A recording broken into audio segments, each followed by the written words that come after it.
په کلام مقدس کې د یوحنا په انجیل 3 باب کې موږ د یو سړي په باره کې لولو چې نوم یې نیکودیمس دی.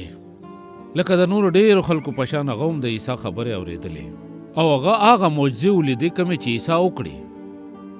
خو نیکودیمس دا ایمان لرو چې دا هغه نښې او معجزې وې کومو چې د یو لوی کار طرف ته اشاره کوله. خو دا څه نیکودیموس ته نه وه معلومه چې هغه څه سوچ وکړي. هغه په یروشلم کې د جرګې او عدالت غړی و او د هغه ډېرو ملګرو عیسی ناصري د خپل ځان دپاره خطره ګڼله. خو نیکودیموس داسې سوچ نه کوو. هغه د عیسی مسیح د تعلیم او طاقت په باره کې اورېدلي و او هغه پخپله عیسی سره ملاوېدل غوښتل.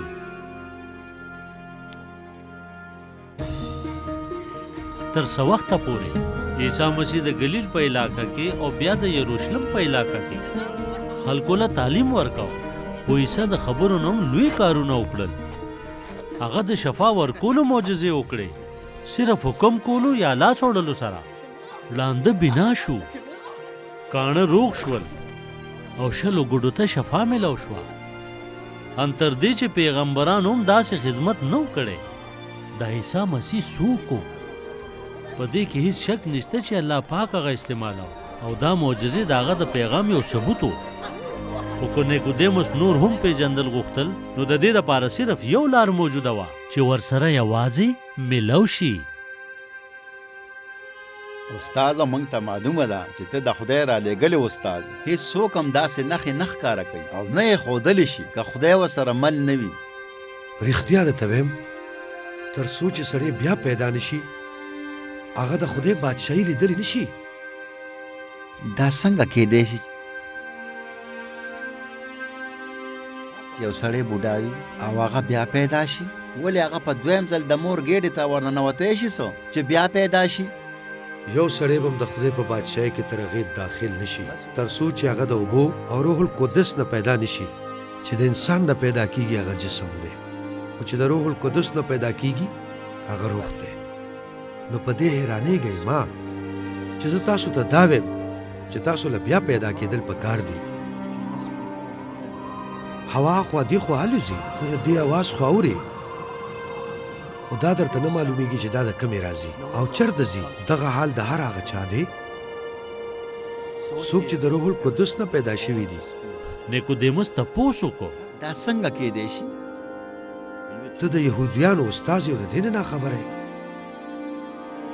زه درته رښتیا ویم موږ هغه څه وایو چې څه راته معلوم دي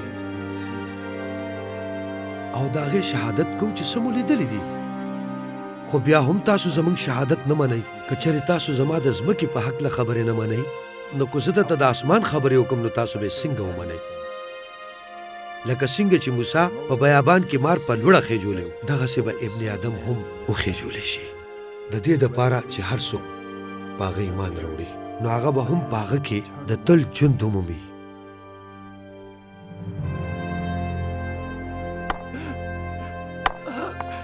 نو څنګه چې عیسی مسیح ویلي نو لږ وخت پس هم هغه شانو شو. هغه په سولی باندې ځوړند کړی شو. جرګې په هغه دا الزام ولګولو چې هغه ځان ته مسیح وایي او رومیانو هغه له د مرګ سزا ورکړه.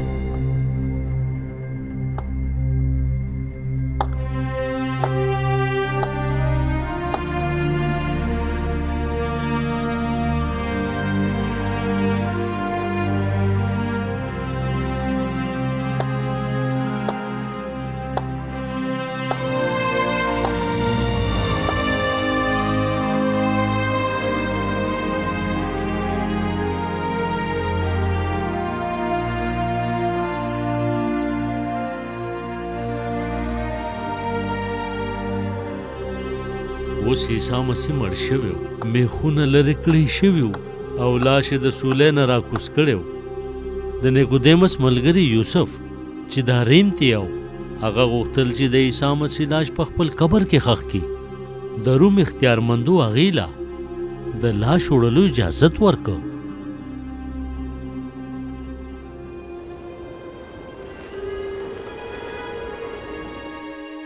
نیکودیموس ځان سره ډېر خوشبویه څیزونه راوړل چې د عیسی مسیح په لاش یې واچوي. دا د ضرورت نه ډیر زیاتو او د ډیرو پیسو. خو د دې مطلب څه؟ دا ډیره ګرانه وه چې په داسې وخت باندې هغه د ښو خبرو لټون وکړي، خو هغه د خپل عظیم استاد دپاره د مینې اظهار کو، نو ځکه هغه له څه کول پکارو. کم از کم هغه دا خبره یقیني کړه چې عیسی مسیح صحیح طریقې سره ښخ کړی شو او د هغه بدن به په امن کې وي.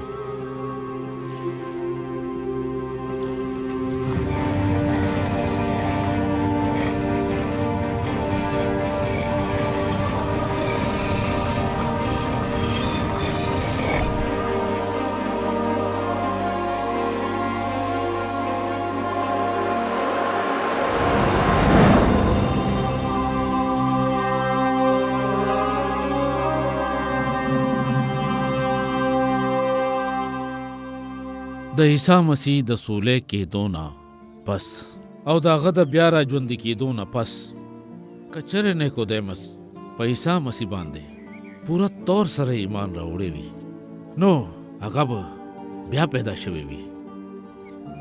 څه چې عیسی نیکودیمس ته وویل، نو دا ستاسو او زما دپاره هم دي. که چېرې مونږ د الله پاک بادشاهي لیدل غواړو، نو پکار دی چې د الله پاک روح مونږ له یو نوی ژوند راکړي، یو روحاني ژوند مونږ له بیا پیدا کېدل پکار دي. ګرانو اورېدونکو، یقیناً چې دا کیسه به ستاسو خوښه شوې وي.